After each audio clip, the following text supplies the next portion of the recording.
Hello Internet, so nice to see you. Today we talk about the forgotten chord. You may have noticed that every time somebody explains to you what chords are in the major or minor scale, they always omit a chord. For instance, in the C major scale, we have the following chords: C major, D minor, E minor, F major, G major, A minor, and then we have the forgotten chord, the B half diminished. This chord definitely sounds stranger than the other chords in the key, and if you just try to put it in a chord progression, you may have kind of a mixed result. In fact, it's quite hard to make it sound good. So how can we use it? Well, first of all, let's have a more in-depth look at this chord. The B half diminished, also known as the B minor 7th flat 5, contains the following notes: B, D, F, and A. If you eliminate the first note, you see that you have the same three notes as a D minor chord. So one way to rewrite this chord is a D minor with a base of B. So this chord can be seen as kind of a minor chord in disguise. But here is another interesting thing. Let's take the G chord, GBD, add a 7 to it, which is the F note, and in fact, let's also add a 9th, which is the A note. Now we have a 5-note chord, and if we eliminate the G note, what we are left with is, again, the B half diminished or B minor 7th flat 5 chord. Whenever you are in a major key like C major, you can play the B half diminished as a substitution of the G or G7 or G9 chord. It will sound quite similar and it will fulfill the same function. So for instance, let's take this chord progression: C, A minor, F, G7.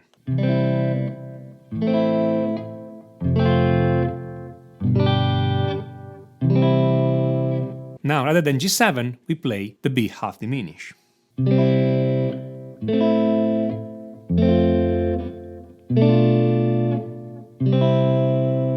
The whole thing sounds even better if we use 7th chord throughout, so C major 7, A minor 7, F major 7, and B half diminished.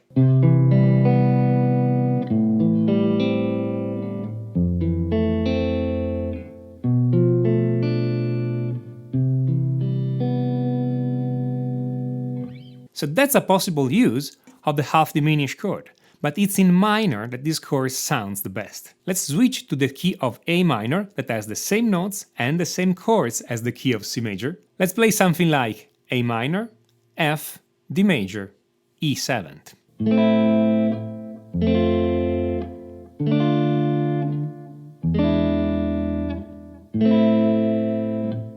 But now, instead of D minor, let's put a B minor 7 flat 5. So we have A minor, F, B minor 7 flat 5, E7.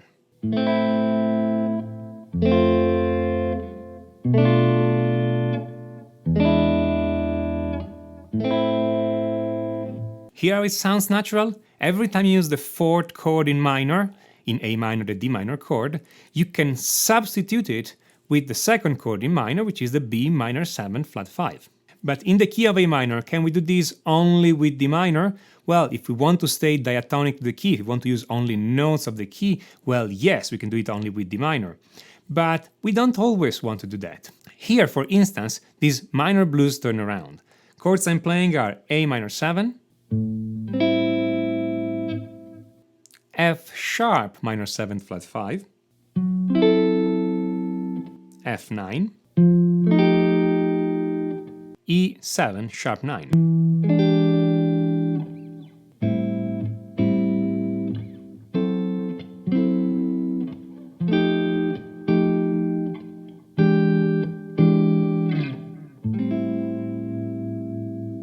This F sharp minor 7 flat 5, it's nothing else than an A minor with a base of F sharp. So it's a substitution for the first chord A minor. You cannot always do that since F sharp is not a note in the key of A minor, but many times it will work out really nicely even if the note is not there. For instance, if you have a chord progression where you have A minor for 2 bars, then F, then E,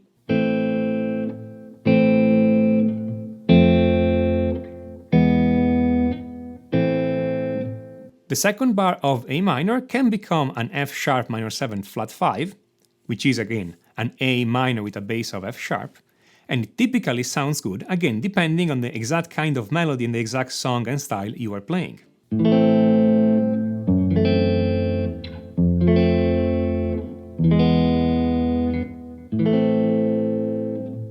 So the rule is this: every time you have a minor chord in your chord progression, you can try and substitute it with a minor 7th flat 5 chord whose root is 3 half step below the original root. So again, if you have an A minor, the root is A, 3 half step below A you have F sharp, so you can substitute A minor with an F sharp minor 7th flat 5. If you have a D minor, the root is D, 3 half step below D is the B note, so you can substitute D minor with a B minor 7th flat 5. I cannot stress enough here that this substitution is not guaranteed to work every single time. It's something that you have to try and see if it works in the style you're playing, in the context of the song, and you have to check if it conflicts with the melody. But when it works, it sounds great, so it's usually a good idea to try and see if it works. Of course, if you know your music theory, you know exactly in advance if that minor 7 flat 5 chord will conflict with the melody note. But when you are learning, it's a good idea to just try so that you can educate your ears to the sound of consonance and dissonance and make a judgment for yourself before you go and look it up if it works or not. There is much more you can do with this chord, and you can take out many wonderful sounds with it in the correct chord progression. If you want to know more about all these, I do recommend my course Complete Chord Mastery. This is not a book, it's a complete video course that takes you step by step through understanding how chords work, how progression works, and we do not only major and minor chords, we do also the minor 7 flat 5, we do augmented chords, we do other diminished chords, we do extended chords, and then we see how all those chords work together, how they connect to each other, how to work in key and out of key, all the principles of substitution, and we also see how to take all those notions in practice, how to work with them, how to play them, and how to create music that sounds guitaristic and not just copied from another piano book. If you like this video, smash on that like button and don't forget to subscribe. And if you have any kind of question, feedback, or anything you want to write me, please write it down in the comment. I want to hear from you, and I'm going to make videos based on your questions. This is Tommaso Zilli of musictheoryforguitar.com, and until next time, enjoy!